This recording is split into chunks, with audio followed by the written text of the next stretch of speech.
একসময় আমাদের ব্যাংকে ডলার থাকত পর্যাপ্ত। আজ সেই ডলার যেন সোনার হরিণ। রেমিটেন্স কমেছে, আমদানি বেড়েছে।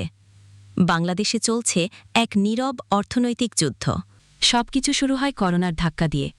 তারপর আসে রাশিয়া ইউক্রেন যুদ্ধ। বিশ্বজুড়ে বেড়ে যায় জ্বালানি ও খাদ্যের দাম। বাংলাদেশকেও আমদানি করতে হয় বেশি দামে। কিন্তু প্রবাসীদের পাঠানো রেমিটেন্স কমে যায়। ফলে দেশের ডলার রিজার্ভ কমতে শুরু করে এবং ধীরে ধীরে তৈরি হয় ডলার সংকট। ব্যবসায়ীরা এলসি খুলতে পারছেন না। বিদেশ থেকে পণ্য আনতে হচ্ছে কষ্টে। ফলে পণ্যের দাম বেড়ে যাচ্ছে হু হু করে। চাল, ডাল, তেল সবকিছুর দাম এখন সাধারণ মানুষের নাগালের বাইরে। একটি ডলার যেন এখন 1000 টাকার মতো দামি। সরকার চেষ্টার কোনো ঘাটতি রাখছে না। রপ্তানিতে জোর দেওয়া হয়েছে। প্রবাসীদের জন্য রেমিটেন্স ইনসেন্টিভ চালু হয়েছে।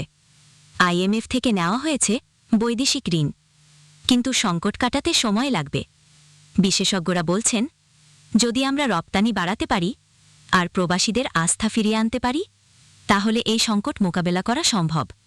স্বচ্ছ নীতি ও দীর্ঘমেয়াদী পরিকল্পনা দরকার। তাহলেই আবার ঘুরে দাঁড়াবে আমাদের অর্থনীতি।